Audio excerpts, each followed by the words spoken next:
Hello, this is a video of me challenging Peterson, the first challenge, the subtitle being A Scream Painted in Fears.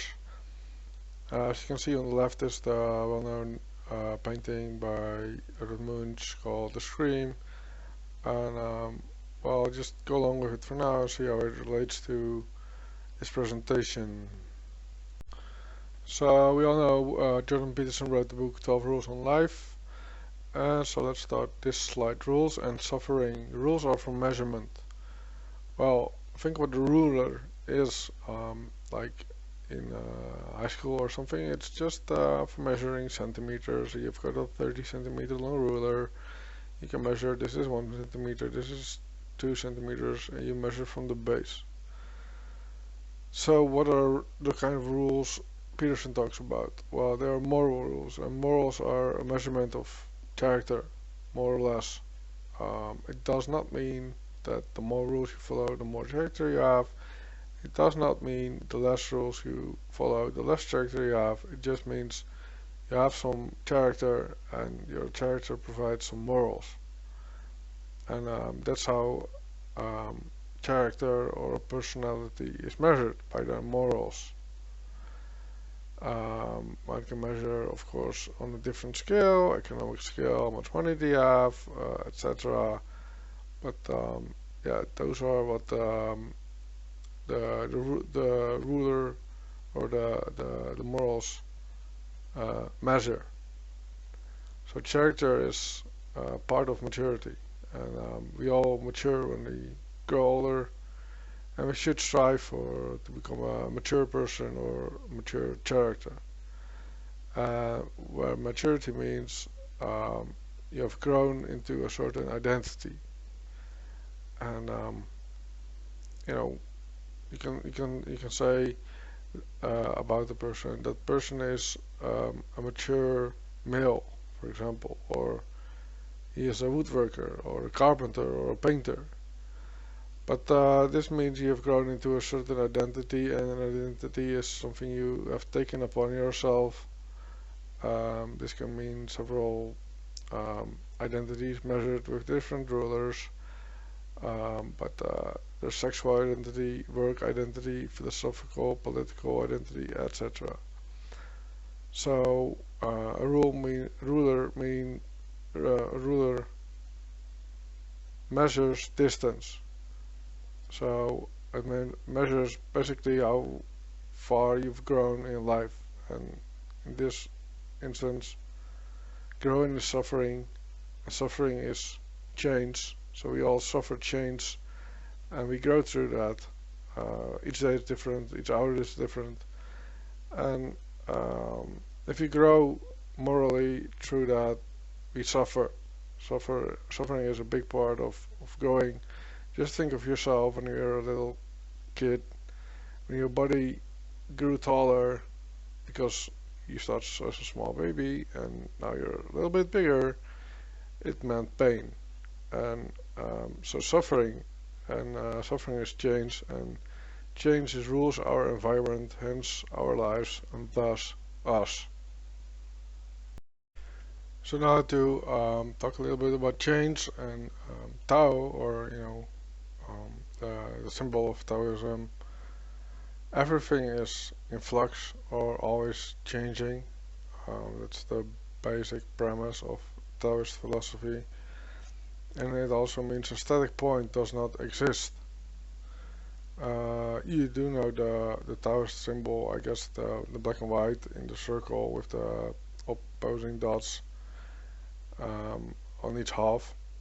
But that's the static image, the symbol of Taoism. It's meant to change, to move, to grow, to shrink, etc. That's basically what it means, the symbol.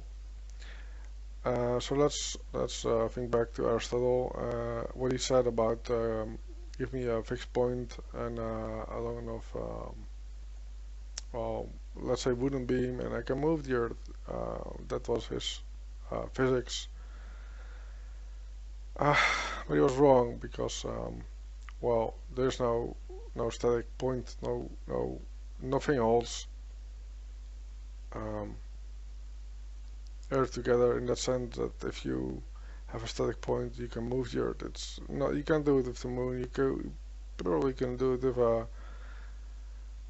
a black hole. Maybe you can, but you know what's gonna provide the beam, right? What's gonna do it? What's gonna do it? The static point does not exist. Maybe it's possible in how the universe and the planets and Mars and such relates to each other, like moving something within a web. But let's leave Aristotle for now and let's go to Nietzsche. And Nietzsche, what he did in his philosophy was he killed God for us. Well, at least for those who have an interest in Nietzsche and who read about what he was trying to say is his philosophy. So what happened after Nietzsche killed God for us? It created a web of suffering, of change, basically um, going down to an analytic level of knowing, of knowledge, of trust, of all the philosophy you believed in up until then.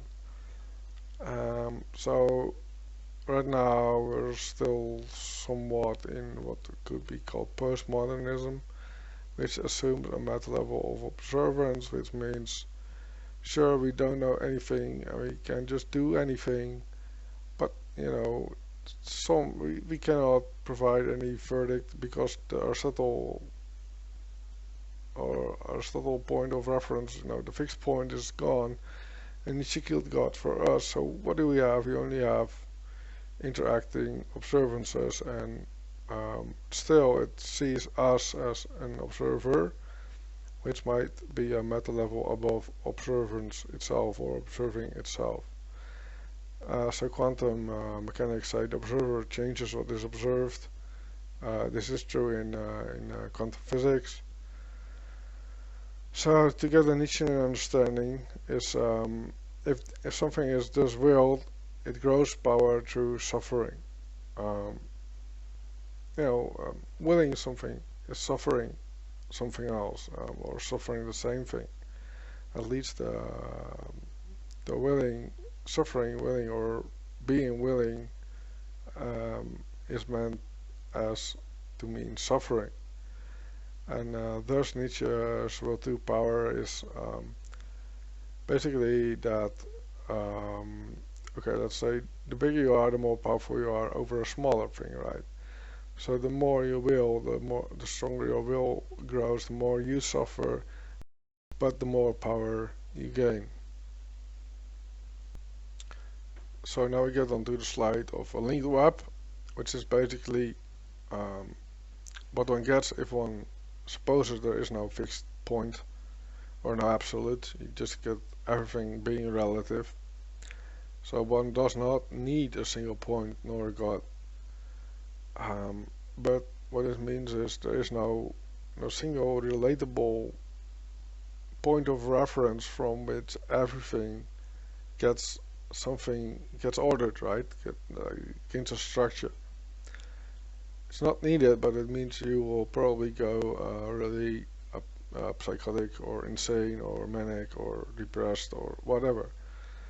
So one needs to assume a God to live, at least an insane life. And in a constantly changing web of meaning of facts or people who are different from our expectations, what holds value and what is value to a nihilist. Well, a nihilist supposes no value, but expectations, those we have of people or of a certain written word or a music song or what the next beat will be in a song or how we should dance, etc. That's basically expectations. And what value do expectations hold? It depends upon one's experience, one's character, one's skill, one's mastery. So God is still the one untouched value in absolute. What does that mean? It means we create a fixed point and we call it God. So after Nietzsche killed God, we resurrect him and we suppose God as the absolute. And even as a hypothesis, this holds true power because we just created or recreated a fixed absolute point.